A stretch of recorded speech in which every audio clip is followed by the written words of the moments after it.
Thank you very much for taking your seats. At this time, I'll introduce to you Mr. Mark Cheney, who is chairman of the Tennessee Aviation Hall of Fame Board of Directors.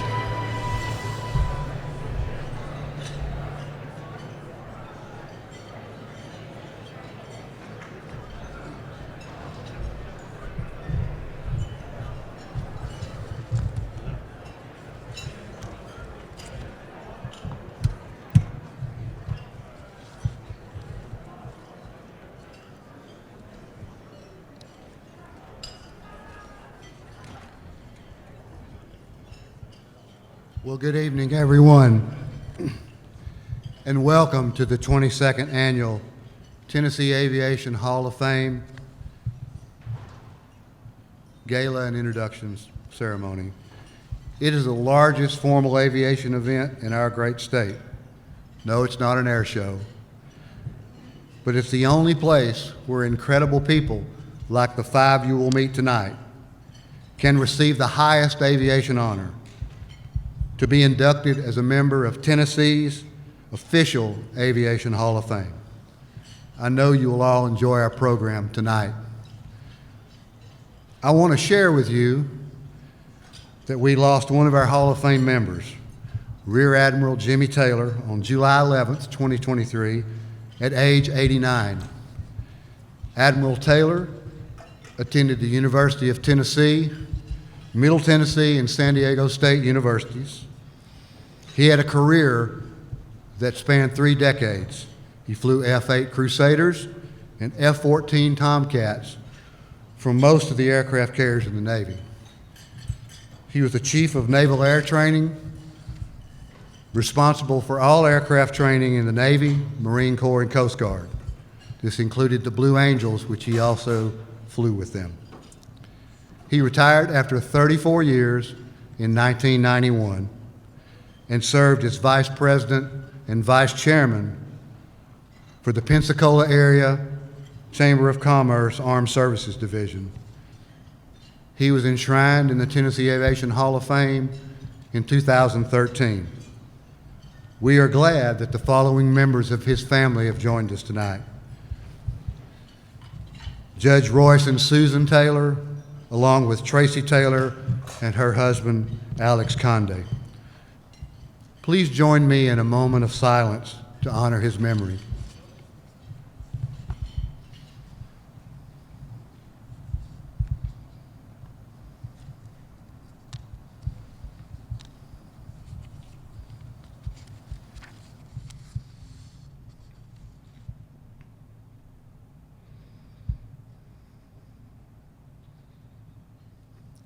Thank you. I want to recognize the members of the Hall of Fame that are in the room with us. Previously inducted members of the Hall of Fame, please stand and be recognized.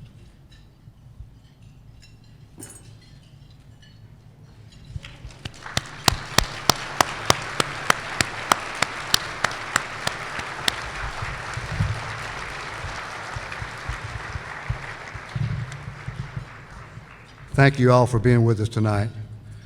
I want to extend a special thank you to all of our sponsors, donors, and attendees. Without your continued financial support, we could not host this annual event, nor continue our work as the official Tennessee Aviation State Hall of Fame and the repository and archive for aviation history in Tennessee. Your support also funds scholarships, STEM projects, and other aviation education opportunities. And a very special thanks to Nashville Metropolitan Airport Authority for being our event sponsor again this year. Please take a moment and watch this video about the Nashville Airport.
this time, we will have the presentation of the colors by the Tullahoma High School Marine ROTC cadets.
Thank you. Please be seated. Give these cadets a big hand.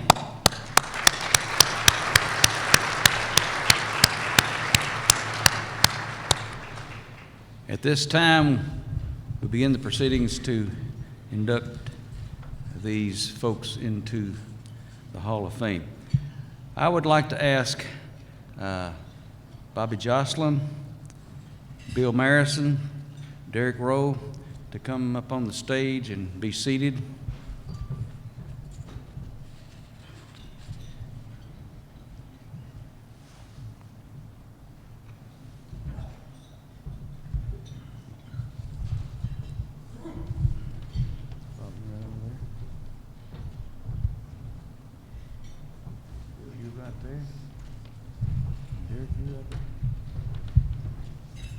All right, you can be seated.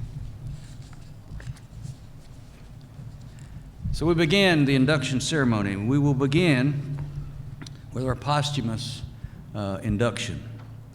And they will be inducting James C. Bynum, Jr. To those who knew the late Jim Bynum, He was admired for setting the highest standard of workmanship, knowledge, and ethics as an aviation mechanic and technician. His efforts raised the professional designation as A&P technician to higher level and in many cases influenced a better pay. Mr. Bynum worked and trained many technicians primarily in the Chattanooga, Tennessee area. To pilots in training who just wanted to be around the airplanes, he employed them to clean the corporate airplane to a standard seldom seen. He trained technicians the same way, instilling the standard that no one is too good to clean, because we wanted to recognize problems and correct them so the airplane could be presented to the pilots in the best condition possible. Cleaning was done as an additional post-flight activity. His technicians performed a detailed post-flight inspection as well. During his retirement, Mr. Bynum continued to be involved in aviation. He had a talent for making special tools and made them for corporate operators, including Coca-Cola Incorporated in Chattanooga, for their helicopter and Cessna Citation. He designed workbenches and retractable wheels that were stable enough to use anywhere in the hangar, and performed numerous welding, lathe and milling machine projects, reflecting more of his extraordinary talents and skills. In 1996, Mr. Bynum received the Charles Taylor 50 Years in Aviation Maintenance Master Mechanic Award from the FAA during the NBAA Maintenance Conference at Opryland Hotel in Nashville, Tennessee. He shared that from an early age, he knew he wanted to be in aviation. He worked on the airplanes and flew some of them. He profoundly influenced the aviation careers of many, raised his 3 sons in aviation, and inspired 2 of them to become A&P technicians. Jim Bynum mentored dozens of technicians and pilots through the years and was a major contributor to their careers. For his exemplary service and contributions to aviation for Tennessee, our nation, and the world, James C. Bynum, Jr. is enshrined in the Tennessee Aviation Hall of Fame this 4th day of November 2023. And to receive that award for his father is his son Jim and Jim's mother Jane, who will come forward now.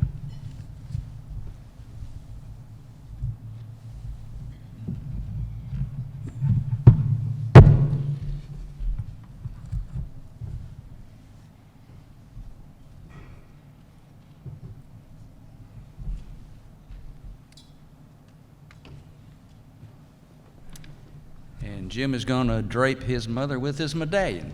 If you'll come right over here where the photographer can see.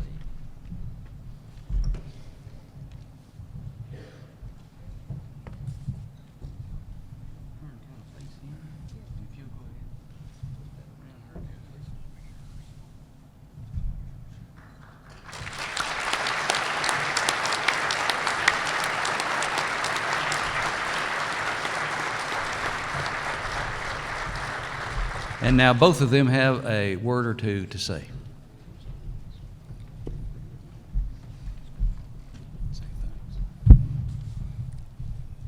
Thank you for honoring my husband in this way. It means a lot to me. And I've met a lot of people that he knew tonight, and I appreciate that.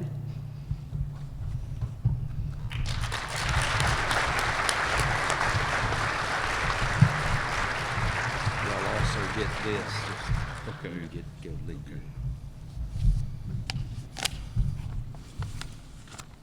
Well, I've prepared a few condensed remarks about Dad. Oh, wait a minute. That's not about Dad. That's some of the paperwork they sent me to get all this done. You know, it was said about the FAA that the airplane shall not fly until the weight of the paper exceeds the weight of the aircraft. So the Tennessee Aviation Hall of Fame, they're doing the same thing, but we appreciate it. And thank you so much tonight for recognizing Dad and his exemplary service, but here's what I really wanted to tell you about. There's quite a few things that I'd like to say about Dad.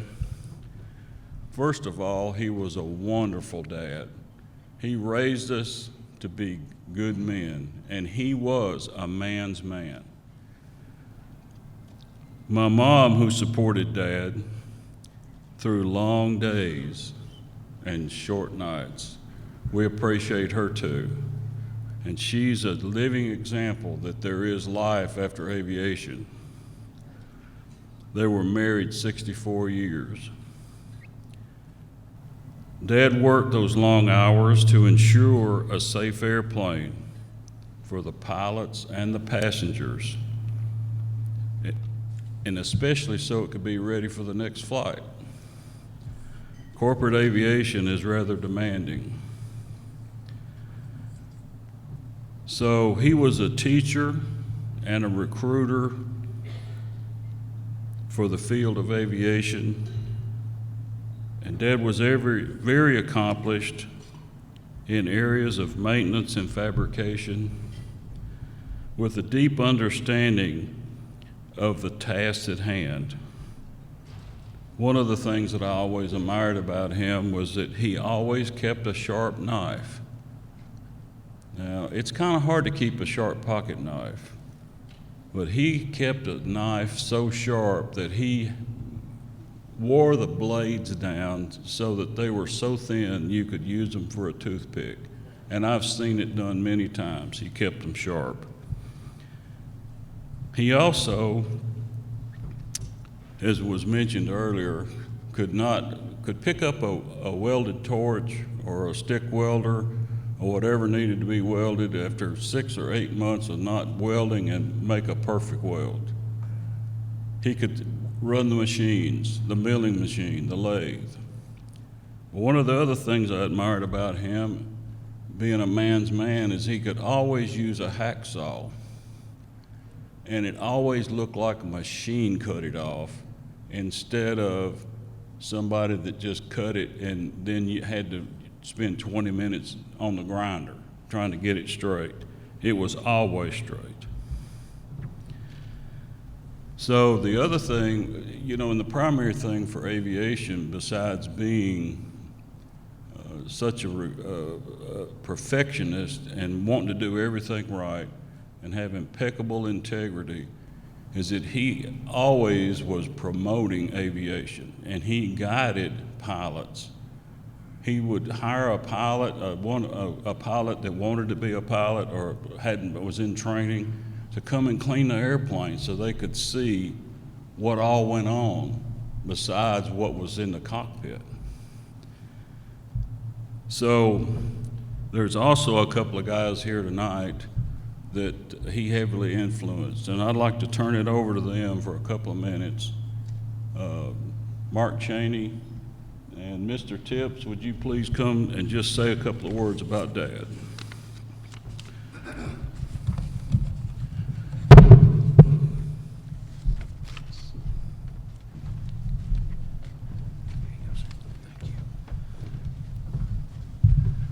Well, thank you, Jim. And it's a great honor for me to be up here tonight and say to the Bynum family and everyone here that I owe a debt of gratitude to Jim Bynum Jr. for the knowledge that he instilled in me as a young A&P mechanic. And I don't think I would have had any kind of the success I had in my career had I not had his wonderful guidance. Thank you. Greetings and salutations. My name is Chris Tips. I had the honor of beginning my aviation career under the tutelage and mentorship of Jim Bynum. He left an indelible mark on me in my career, and I've carried that throughout my life all the way to NASA, where I'm a rocket scientist. Actually, I'm a subject matter expert working on Artemis, and I still reflect on Jim today. I still tell stories about my experiences that he left with me, and I try to take that experience forward to the new engineers and scientists that I mentor. So I carry that legend with me. I carry his indelible mark that he left on me and transfer it forward to new engineers and scientists. So thank you very much. It meant a lot to have him in my life. So thank you very much.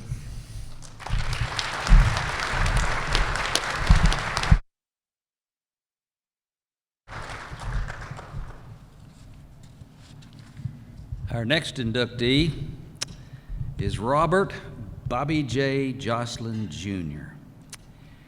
Bobby Joslin has earned distinction as a leader in Tennessee aviation.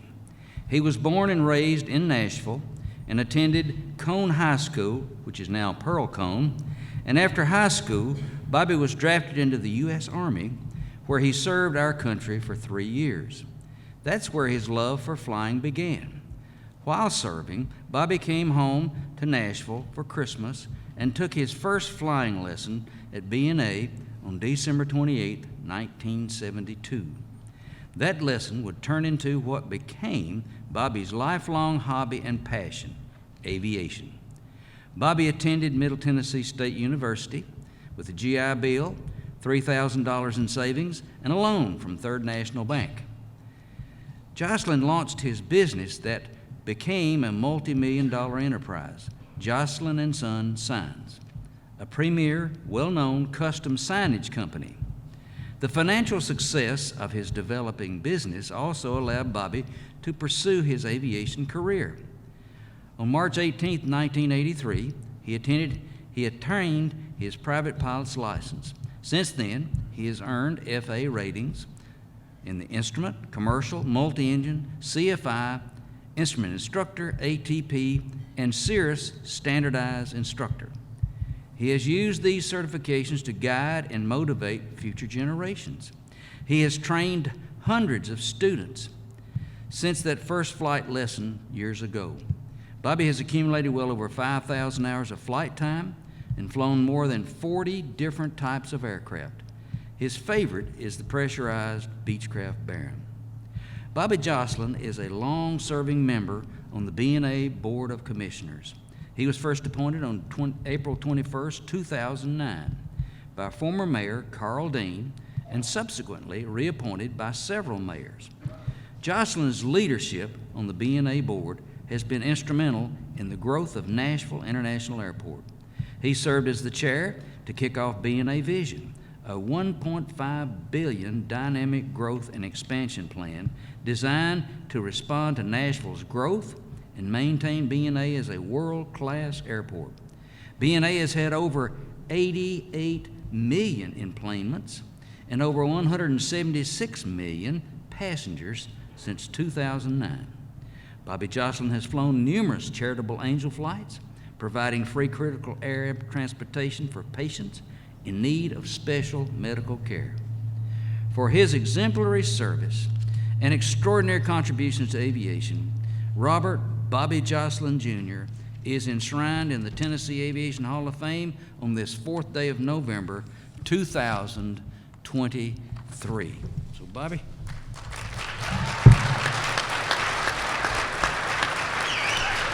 You'll come over here. We'll get you. Okay.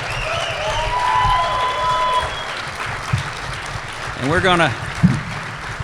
asking his wife, Vicki, to come up and adorn him with this medallion. Come on, Vicki. Vicki's bashful, can y'all tell? You'll stand right up here and I'll have her stand. There we go.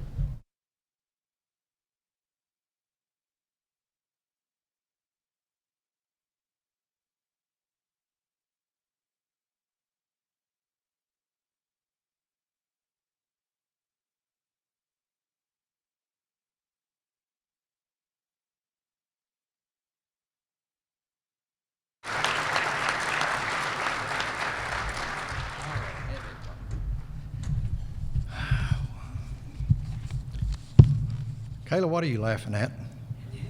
That's my daughter right there. She helped me write this speech, and I think you must have gave it to this young man here because he stole all my thunder.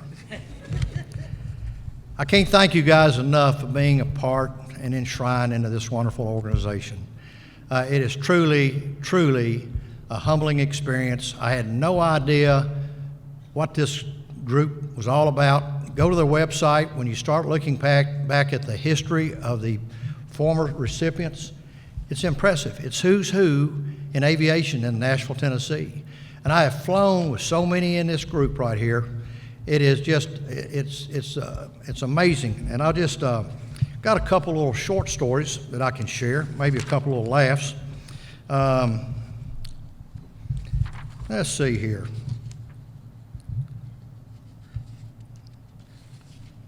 Over the last 15 years, I've had the privilege to fly with presidential candidates, thanks to Amanda Farnsworth, doctors, country music stars, surgeons, lawyers, and such. But I'd have to say some of my most favorite folks to fly with don't have fancy titles, and they're not even known around the world. Had the pleasure to get to fly a little boy battling leukemia and a little girl battling melanoma on a sightseeing tour of Nashville. I've gotten to see my grandson's eyes light up as I let him take over the yoke mid-flight. I flew my 4-week-old granddaughter for the first time and watched her grow up in my world of aviation. I've watched my wife squirm and pray each time she gets in the guts to fly with me. She tends to fly much, much larger planes like 737s.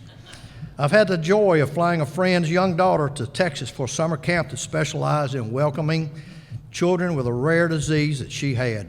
I've flown many angel flights. These are the flights that you don't ever forget. I have a reputation of being a tough instructor, but a fair one. And I'm always saying a good pilot is always learning.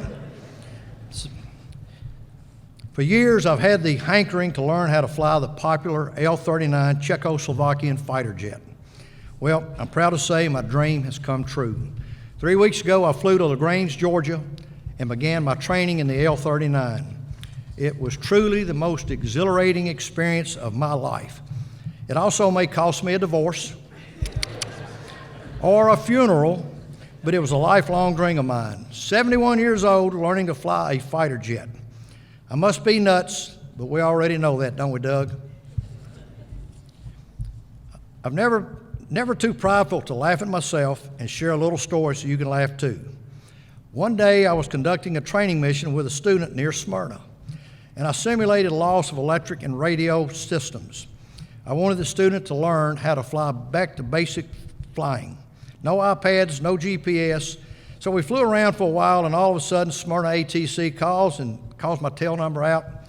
They asked me if I had a pen ready, as I had to take down that dreaded FAA, you screwed up big time phone number. You guys ever heard of the Blue Angels? Well, turns out there was a TFR in the area as they were preparing for the air show that weekend at Smyrna. I'd like to formally add to my list of accomplishments that I have successfully flown with the Blue Angels. Speaking of embarrassing stories, has anyone in here ever had their damn airplane stolen? Well, I haven't either. Back a few years ago, the really talented new guy out at John C. Toon Airport put my airplane in the wrong hangar late one afternoon after a day of teaching my students. You can imagine how bewildered I was the next morning when I arrived at the airport to start to give some more lessons, only to see an empty hangar with no airplane. I phoned the folks at the FBO. Nothing. No one had seen it. They checked with all their other guys. The plane was missing. There was no other explanation. I learned a lot of things through flying, but that day I learned how to swift the Department of Homeland Security, the FAA, and the DEA works. I sure became very popular that day. Local airport exec plane stolen in Nashville made primetime news. Fox News, USA Today, CNN, ABC all picked up the story. Out of all the things I've caught shit for in my life, that has to be number one.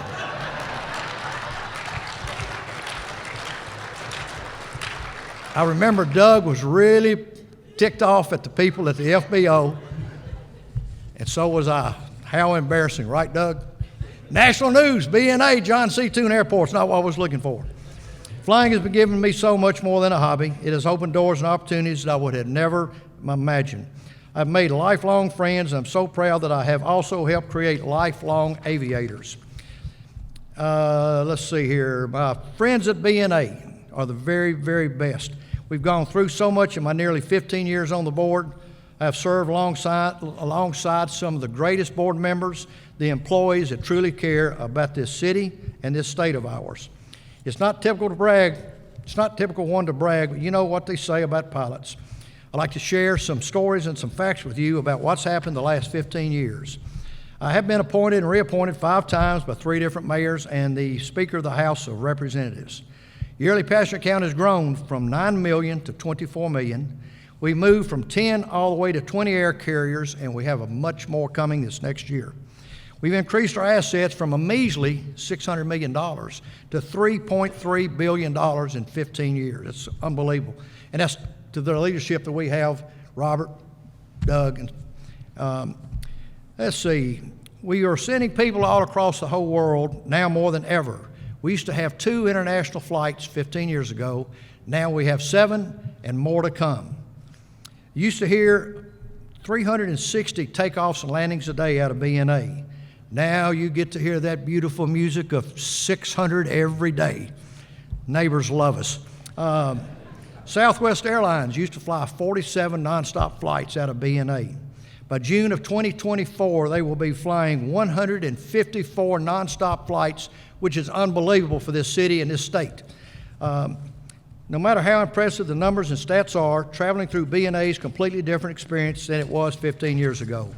We are now proud to be a world-class airport, and that is testimony to the world-class individuals that we have contributed to the success of getting us to where we are and where we're going. We've had one of the greatest people on this board that I've ever worked with, past chairmen of the board, some of the best in the business. Jimmy Granberry is he's our chairman. I consider him my chairman today, and let's hope he'll be our chairman here very soon. In closing, I would have never had the privilege and honor to know most of you in this room if it hadn't been for aviation. I can truly say that flying has changed my life, and for that, I will forever be grateful. Thank you very much.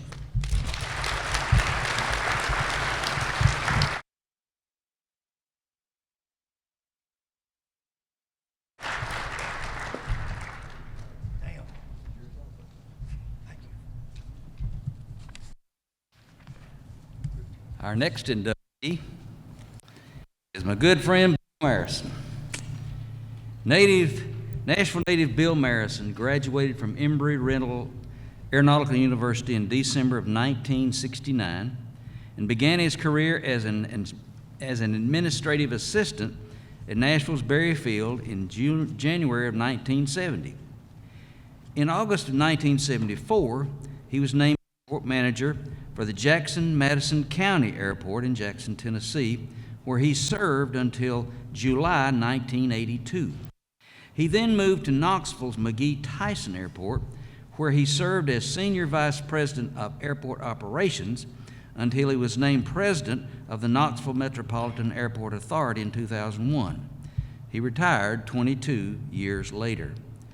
During the course of his career, Bill Marrison was awarded the 1991 Airport Manager of the Year for the state of Tennessee by the Tennessee Department of Transportation.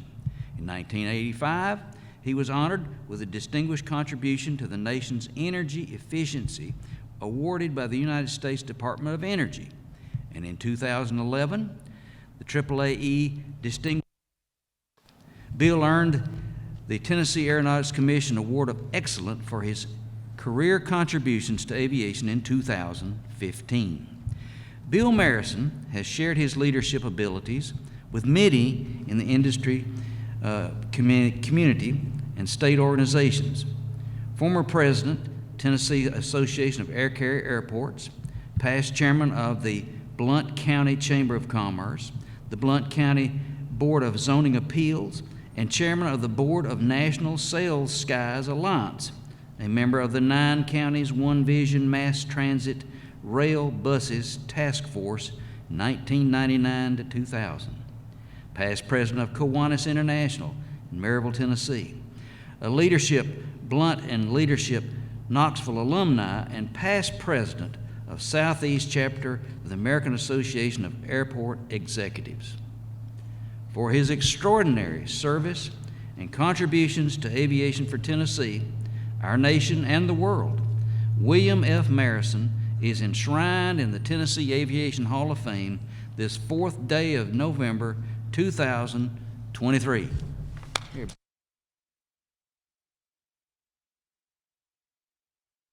Get Nancy up here to put this. Okay.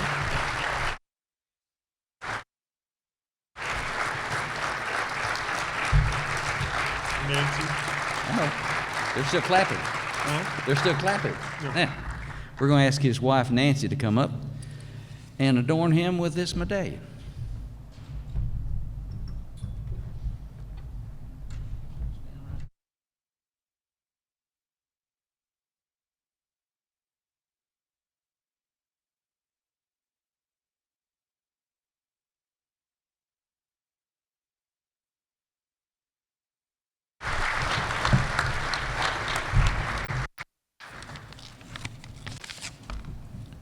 Clay said that I could now say a few words. Believe me, I will try and keep this to a minimum. I only have 4 spaces of number 6, or 4 sheets of number 6 font, double-sided here.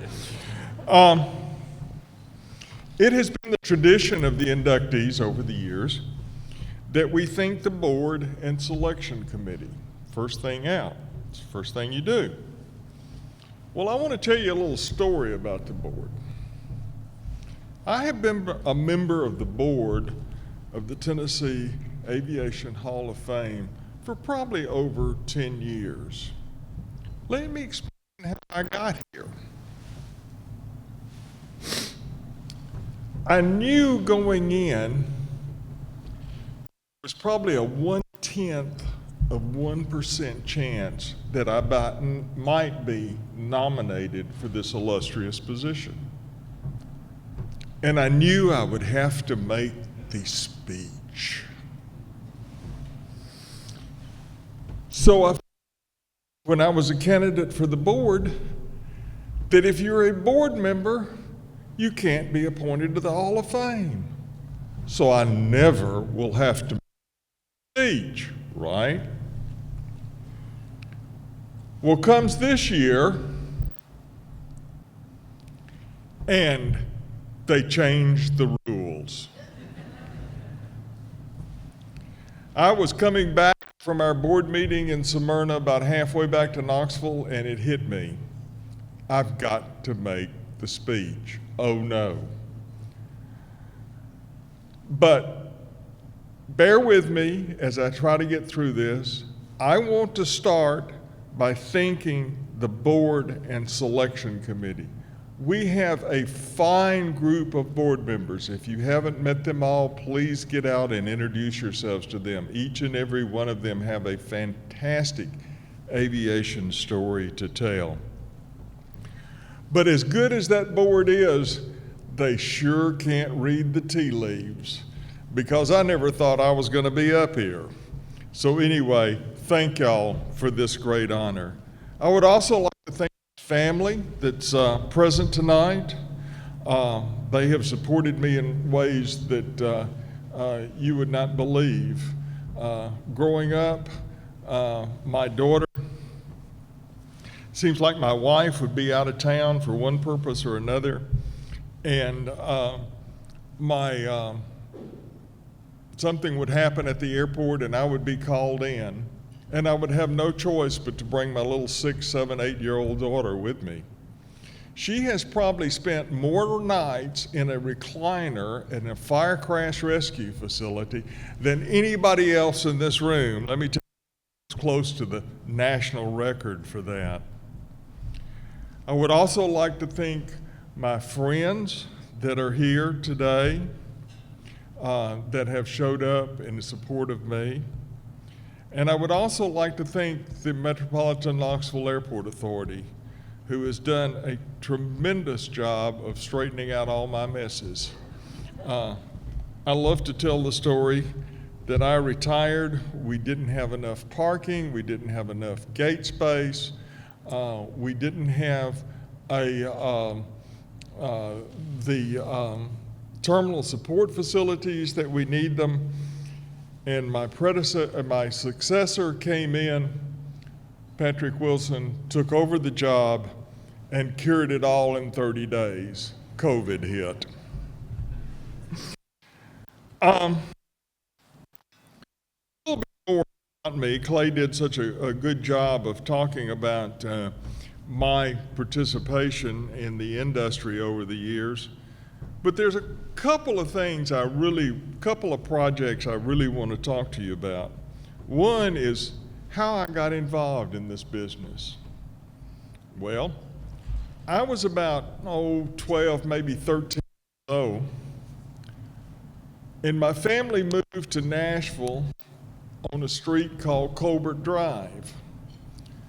Some of y'all from Middle Tennessee know exactly where this is going. I was standing there on my bicycle watching the airplanes take off. And this gentleman drives by, rolls his window down, and says, "Hey kid, you know how to wax an airplane?"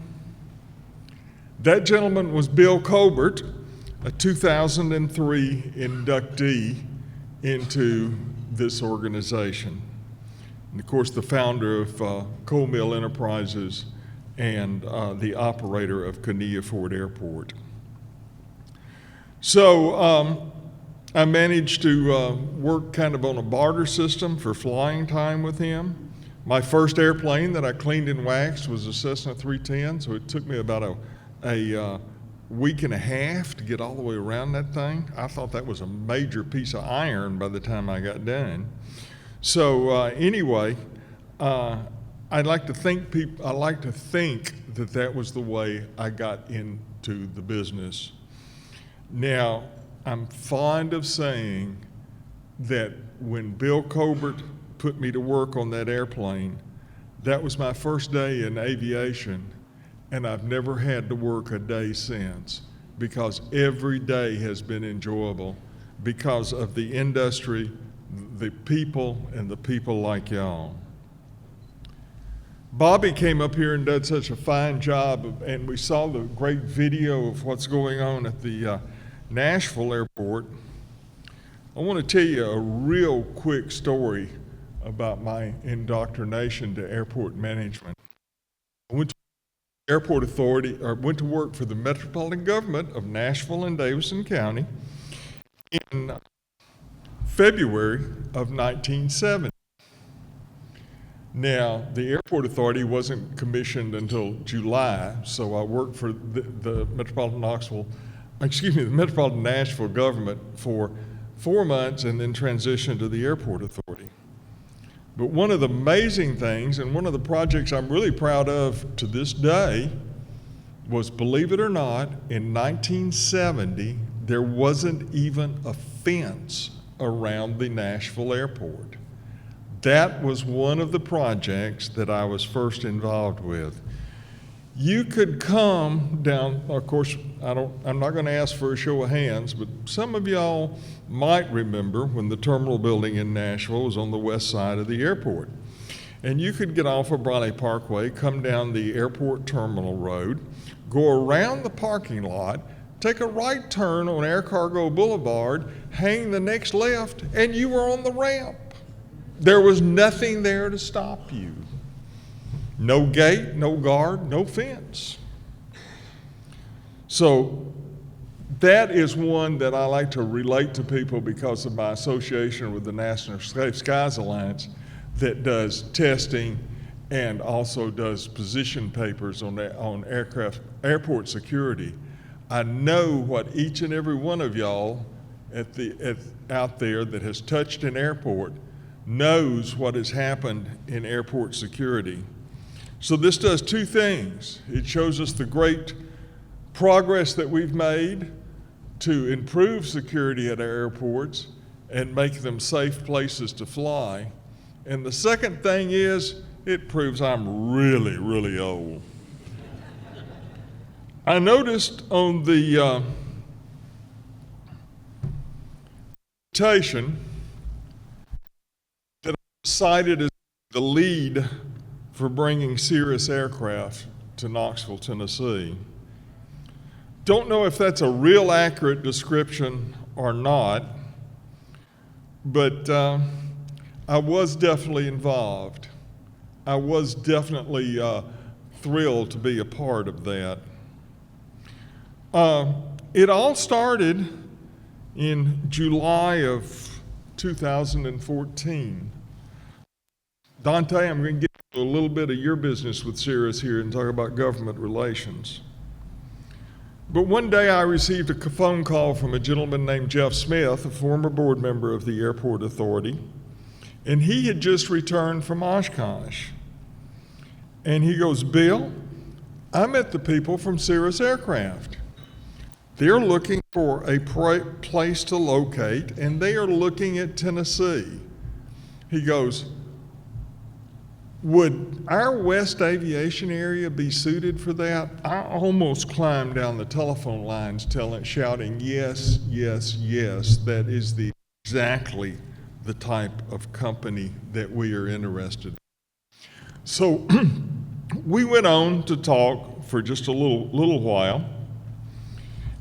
And, I look back on that conversation now, and I realized that during that 20-minute conversation, we amended the cabinet for the airport, started the process of amending the airport layout plan, changed the focus of our entire marketing plan in one 20-minute phone call. There, it was full bore to recruit Cirrus aircraft to Knoxville, Tennessee. My job became to sell 2 counties, 3 cities, and the Oak Ridge National Airport on Cirrus, Cyrus, and my personal favorite, Safety Airlines. I never have figured out where they came up with that. But anyway, no matter what our local officials that didn't know who Cirrus was called it, it didn't take me long because it was a project that sold itself. When we talked about the innovation, when we talked about the new developments that Cirrus was bringing to the general aviation fleet, when we talked about their use of cutting-edge technology that ORNL could help, it became very clear, very quick that Cirrus Aircraft was somebody that Knoxville, Tennessee, and the East Tennessee region needed. We were able to develop about $2.5 million plus in soft cost as an incentive, $2.5 million plus some soft cost as an incentive package for Cirrus. Fortunately, after many, many meetings and many challenges, I could say, but they were mostly pleasant challenges. In October of 2015, we were able to sign a lease with Cirrus Aircraft, and the first phase of construction started. To my knowledge, the campus has been expanding and growing ever since, and I think that everybody will say that Cirrus Aircraft is both an asset and a great partner for the state of Tennessee. In closing, I want to say what a great honor this is again. It's a fulfillment of a lifelong dream. You can have no greater recognition than those by your peers. I am truly blessed. And I want to thank everybody that took the time to come out here today and to see my induction in this. I know a whole lot of you over the years. I mean, I've been around for 50 years. You just kind of know me as the tall, fat guy that stands around. But it's been my honor to meet y'all, to serve with y'all, to work with y'all. Thank you very much.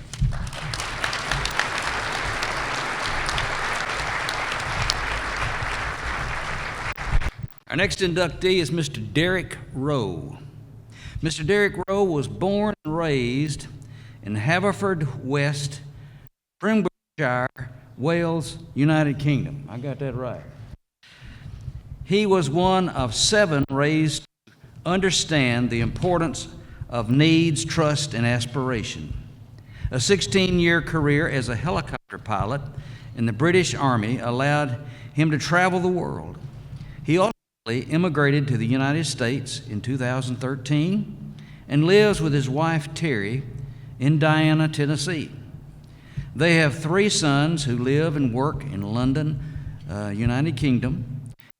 He believes that his most honored achievement was when he became an American citizen, and it is one of the proudest days of his life.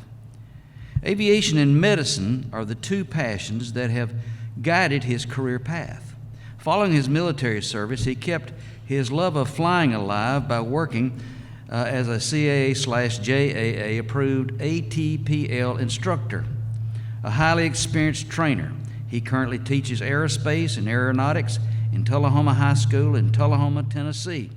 Prior to that, he taught at McGavock High School in Nashville, Tennessee, transforming a failing program into one of the leading high school aviation programs in the country. His goal was to make this program available to as many underrepresented students across the great country as possible. This inspired him to develop Aviation USA, a 501c3 nonprofit, which currently serves over 2,000 students who would not, under normal circumstances, be exposed to aviation. Its programs support student pathways to aviation aerospace by providing an array of academic and practical STEM programs. The Aviation USA Aero 3-year high school curriculum, written by AUSAA President Derek Rowe, and is state-approved, including access for dual high school college credits. For his exemplary service and contributions to aviation for Tennessee, our nation, and the world, Derek Rowe is enshrined in the Tennessee Aviation Hall of Fame this 4th day of November, 2023.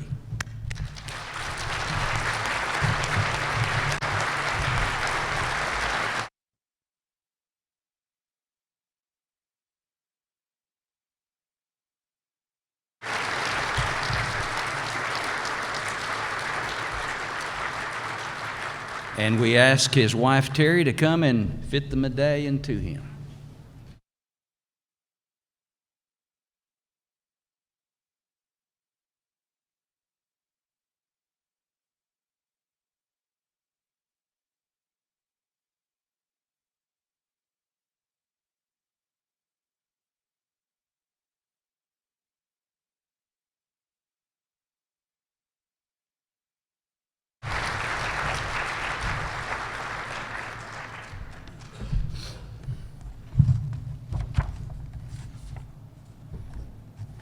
So, good evening, ladies and gentlemen.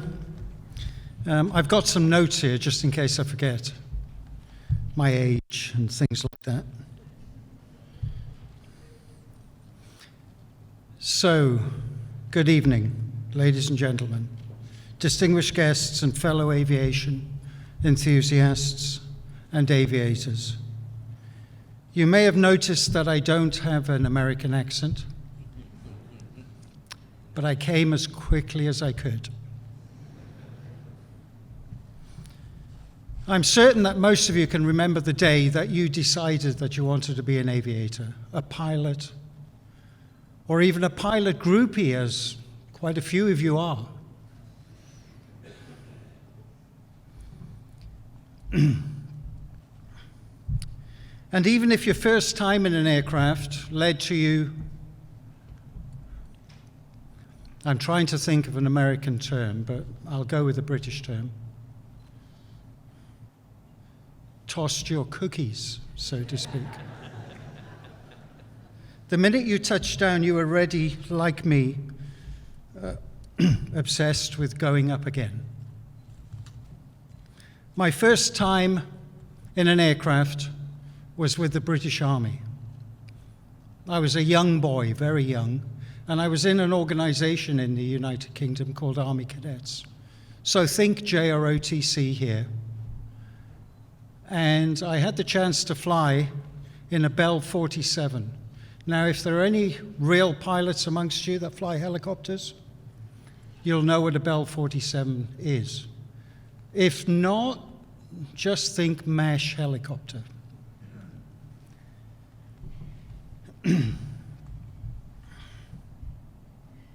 I wore short pants, which in Britain means that you're not grown up yet. You're not quite a man. And when you're a child, dreams seem easy and reachable. The possibilities seem endless. That day, flying over the Welsh valleys, I knew that more than anything, I wanted to be a pilot. I wanted to be a helicopter pilot in the British Army. That was my dream, but my path wasn't an easy one. Growing up as one of 8 children, living in a 2-bedroom house on a council estate in Wales, I faced many challenges and hardships. I actually left school when I was 14. In Britain at the time, you only had to do 10 years of school. And we start school a year earlier than American students, and we finish a year earlier. My 15th birthday was in the summer holidays, so when I finished school, I was 14 years old.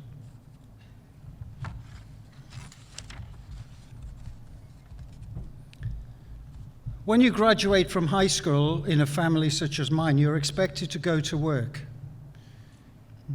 Usually in jobs like the coal mines or the steel works. But I had better, bigger ideas. So I became a bellhop in a hotel on the coast of Wales. If anybody's traveled to Wales here, you may know a little village called Tenby.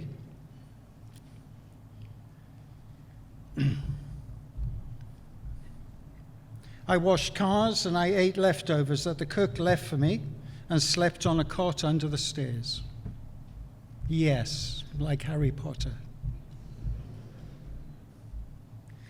As soon as I was old enough, I joined the British Army and I began a remarkable journey which would shape my life forever.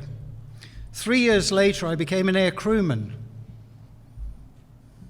The reason I became an air crewman rather than a pilot was in the British Army at the time, and still now, you had to be in the Army for 4 years as enlisted before you could transfer. I decided at 3 years that I was good enough and that they may let me through. I passed selection. Unfortunately, they said, no, you can't be a pilot, because 4 years is a hard stop. But we don't want you to go, so we're going to give you a job as a crewman for a year so you can get experience.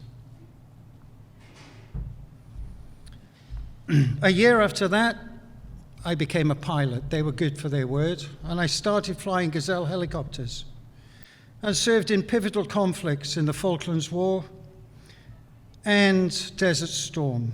I also served in Germany.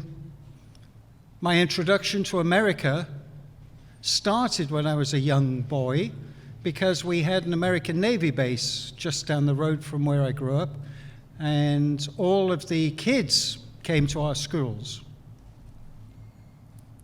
My first actual trip to America was with the British Army on an exchange in Fort Lewis, Washington, with the 7th Air Cavalry, which was wonderful.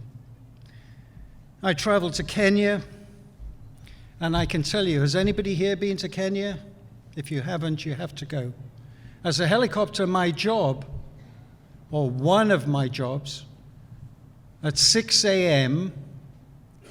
was to fly my Gazelle helicopter and clear all of the animals off the ranges so that the troops could go in live firing. And When all the troops found out about what we did at 6 a.m. every morning, there was about a 2-hour line every morning after that for people to come up in the back seat. But I got to do the dream job, which was to just fly around Africa and look at lions and giraffes and tigers and things like that.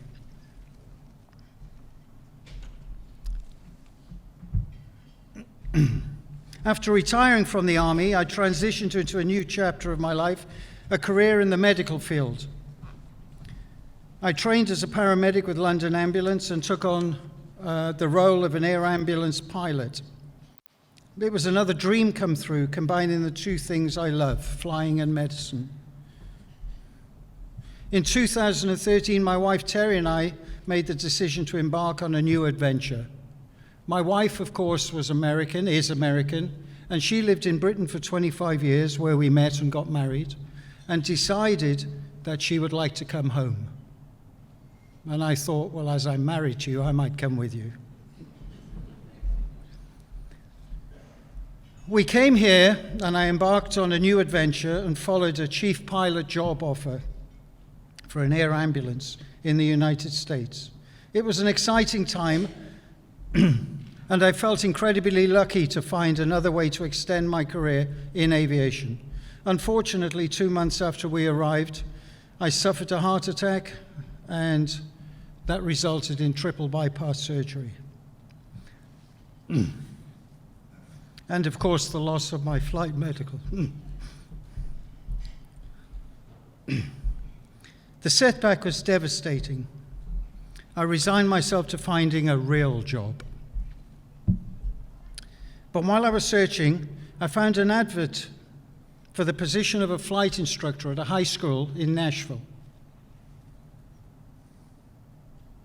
They had to be wrong, I thought. Who wants a flight instructor in a high school? And there, in the face of adversity, I found a new purpose, a calling to inspire and educate the next generation of aviators. For the past 9 years, I've had the incredible privilege of teaching aviation technology to high school students. I've witnessed the transformative power of aviation in the lives of over 2,000 young people, many whom would not have, by choice, chosen this profession. And a lot would not have the opportunity to choose a profession like this. They've either lived in single-parent homes or have been told enough times that their dreams are just a pie in the sky. Their passion, enthusiasm, and thirst for knowledge has ignited a fire within me, reminding me of the impact a simple flight in an Army helicopter had on me. I would like to express my deepest gratitude for this incredible honor. I am here today because of the unwavering support of my loved ones, the guidance and truly wonderful friends and mentors, many of which are here tonight sitting amongst you. And, most importantly, by the grace of God. I'm going to name a few groups. I'm not going to name any individuals except my wife Terry and my son Thomas, who are sitting over there. But to my friends and colleagues from Tullahoma High School, from McGavick High School, AOPA, EAA, MTSU Aerospace, Motlow State Community College, U.S. Air Force Base Arnold, AEDC, Southwest Airlines, and many, many more of you. And if I haven't named you tonight, it's because there are just too many to name, and I've only got another 2 minutes left. Thank you, all of you, for welcoming me to the United States, for always being positive, and for championing aviation youth. And I will ask you now, if you have a high school near you, go and visit it if it has an aviation program. If it hasn't got an aviation program, go and ask them why they haven't. Because we need aviators. I accept this award tonight on behalf of all of you sitting here, and especially all of the people that have joined me tonight sitting across. Thank you very much.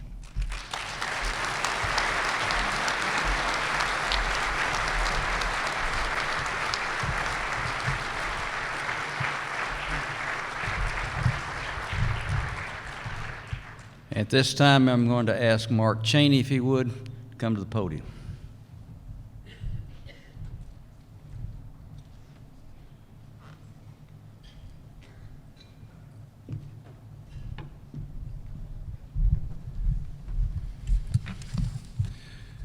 Well, thank you. This is a real honor for me. This is not something that is normally part of my responsibilities at this event, but it's my pleasure tonight to introduce our next inductee, Clay Derryberry. A native of Lewisburg, Tennessee, Clay obtained his bachelor's degree from Lipscomb University in 1969 and obtained his private pilot's license in April of '74. Clay subsequently added to his ratings including instrument, commercial, multi-engine, certified flight instructor, instrument instructor, as well as an airline transport pilot certificate, along with commercial and instructor ratings for helicopters. He also became a licensed A&P technician and achieved IA status as well. Clay served as the airport manager of Lewisburg-Ellington Field Airport for many years and owned and operated Big D Aviation, the airport's FBO. Clay has contributed to youth in aviation. He's a lieutenant colonel in the Civil Air Patrol and a CAP chaplain. For a brief period, he operated an FBO at Maury County Airport while also maintaining the Lewisburg operation. Clay is retired from those positions, but continues to work as an A&P and IA. In 1990, Clay was named Airport Manager of the Year by the Tennessee Aeronautics Commission, and he has served on the Tennessee Department of Transportation Airports Advisory Committee for many years. In addition to his aviation career, Clay has served as a minister since 1970. A Rotarian since 1984, he is a past president of the Lewisburg Rotary Club and a Paul Harris Fellow.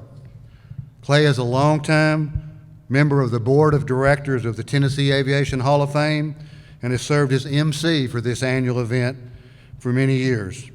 For his exemplary service and contributions to aviation for Tennessee, our nation, and the world, Clay Derryberry is enshrined in the Tennessee Aviation Hall of Fame this 4th day of November 2023.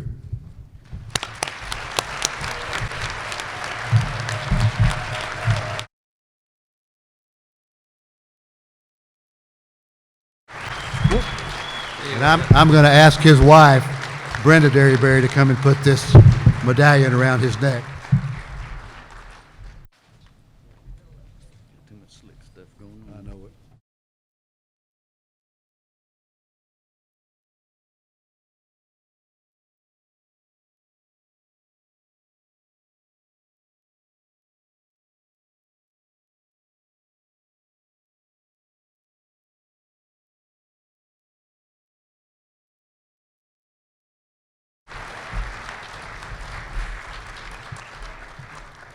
Wow. January 16th of this year, we had a Zoom meeting of the committee to recommend people to be inducted. And then in January 26th, Mark called for a meeting, actual meeting, at Smyrna. Sadly, I wasn't able to be at that meeting because of a month-long commitment so I didn't get to go. But I called Bob Mentor and said, will you take the minutes for me? He said, yeah, I'll do that.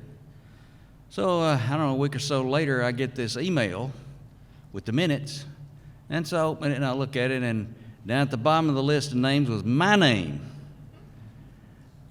It was kind of like I was a little shocked. Well, more than a little.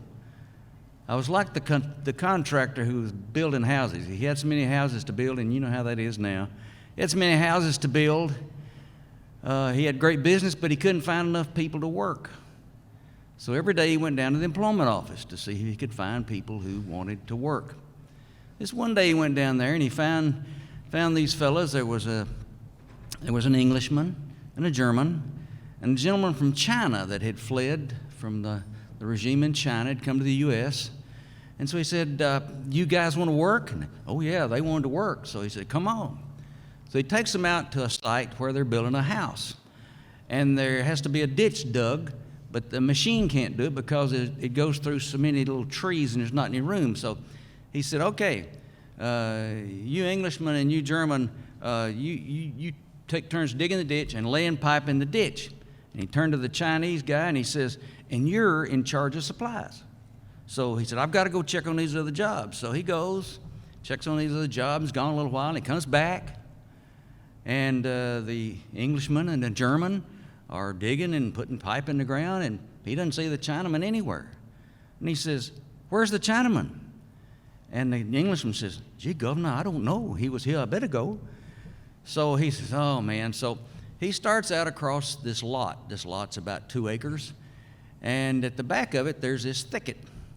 And it's up on a little rise, and he goes up the rise. He's mad. He's saying, oh, you can't hire anybody that's worth anything. And he's just fussing. And so he goes up and goes through the thicket. Well, the thicket is like, if you've ever been down a road that had these trees over it like a tunnel, that's kind of how this thicket was. So he's walking through this thicket, and all of a sudden the Chinese guy jumps out of the ground, out of the tree in front of him and says, supplies. It was quite a surprise. I called Bob Mentor and I said, what in the world have y'all gone and done? I mean, I was dropped off in the tall grass. And I tell you, I just didn't know whether I could step high enough to walk along with people like Bob Hoover and Bob Wilson and Bob Mentor and John Ellington and Ray Seddon and Hoot Gibson and all the other high steppers who are in the Hall of Fame. However, I said, well, yes, I will accept this induction and enshrinement in the Hall of Fame, even though my only extraordinary thing that I've done in aviation is survive. I survived an abrupt change in career back in late 1974, became a trainee with Don Scarafone at Don's Flying Service at Lewisburg, and thanks to a wife who was working and willing to take care of things, I didn't make a lot of money, but I survived. And Don left, I survived working for Lewisburg Aero some. I survived getting an A&P and starting out business in a T-hangar. I looked for a name. I came up with Big D Aviation. I didn't know till later that that was a thing for Dallas. But anyway, and then through an interesting set of circumstances, I became manager of the airport and was able to have the FBO for the airport. Survived there, even though I was undertrained, undercapitalized, and underskilled. Learned a lot on the job. But I survived. Survived with the help of a bank, survived with the help of used airplanes, survived with the help of friends who would help, and survived finally doing some 135 work, survived doing some freight forwarding, had to do a little of everything to survive. Survived living on the field in a house we had to own ourselves. We survived. And it was a tough go in a lot of ways. I survived, and yet I thrived. I thrived on a cool, nice fall morning, pulling the airplane out and taking the people of Walker Die Casting to Indianapolis, Indiana. I liked that. I thrived on going different places. I thrived on taking folks like us, two and him, to places. We had a number of adventures. I thrived teaching students. I thrived on the glimmer that came in their eye when they finally got the idea of what to do to land. I thrived on pumping fuel in Learjets at night, at midnight. I thrived on unloading freight from these things, knowing it was going to people who would be able to work the next day. I thrived hauling parts for people because of the same thing. I thrived on those things. I thrived on seeing the airport grow and seeing people have an appreciation for the airport in the community. I thrived on those things. The Lord helped me survive, and He helped me thrive. Now, quickly, I want to thank a few people.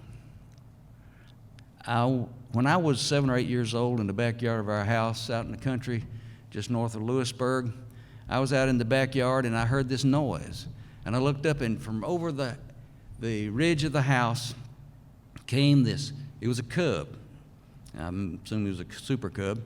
And he nearly rolled the wheels on the chimney that rose from the roof, from the kitchen. And I could see plainly. I could see the pilot plainly. He had a white shirt, dark glasses, and a black ball cap. I could see him plainly. And at 7 or 8 years old, that was amazing. Well, I think that started my really, interest in aviation. The second one I want to thank that man who did that. I don't know who he was. Second one I want to thank is Tom Holland. He was a Church of Christ preacher who held gospel meetings all over our part of the world. And I assisted him for 3 years at a place called Petersburg, Tennessee. And one morning after services, he says, I need to go down to Athens and do some family business. He said, you want to go with me? I said, yeah. So we hopped in his Volkswagen Beetle and we headed down there. On the way, he said, I'm thinking about taking flying lessons. I said, really? He said, yeah. And I thought, boy, it'd be nice. I was a student in college. I didn't have anything much. I thought, boy, that would be nice. We went to Athens. He did his business. And coming out of Athens, he stopped at this little grass strip. And we got out of the car and went over, and there was a champ sitting there. It was such dark blue, it was nearly black. And I got to touch it. And I thought, boy, that was neat. I really want to thank a fellow named Milton Brown. Milton Brown gave me a call one Sunday afternoon and said, I need a chaplain for CAP. Were you interested? And I said, well, yeah. He said, let me take you for an airplane ride. So he and his son Chuck, who is here tonight, took me for an airplane in an old Musketeer, and that did it. And I didn't know how I'd take lessons, but I figured out some ways to do it and survived doing it and thrived doing it. And so from then on, I just kept flying and kept, getting ratings. Next person I want to thank is John Womack. John Womack was for 28 years my right-hand man at Big D Aviation. And he was more than an employee. He was more than a friend. He was a brother from another mother. And bless his heart, he died with his aviation boots on. He sat down after fueling a King Air one day with his feet up on the desk, leaned back with his sunglasses on, and passed away right there. I miss him a lot, but I thank him. I want to thank Kent Stuman, who worked for us some then, and he took over in John's place, and now he's managing the airport and doing a great job. I want to thank Pat Stuman, who was our office manager for over 20 years. And I want to thank John Lambert, who taught me how to talk to the FAA and how to talk to the Bureau of Aeronautics. And I just really appreciated him. I want to thank Kerry McNeil, who's at the back, for being my compadre so many nights flying freight here, there, and yonder. We had numerous adventures, and I appreciate that from him. I want to thank my family for being here. I want to thank, I've got a number of friends. Just thank you so much. And And it's with great honor and humility that I accept this award this evening. And I thank the board for all the work they've done. And I'll forgive them for doing this kind of on the sly.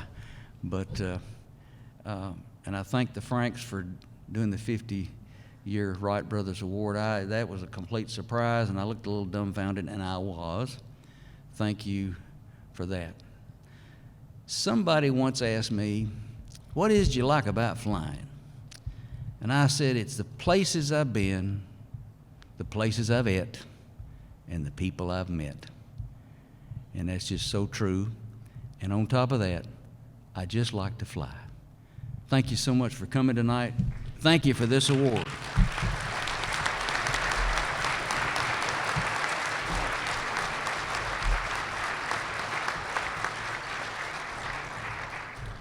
Another hand for these guys up here.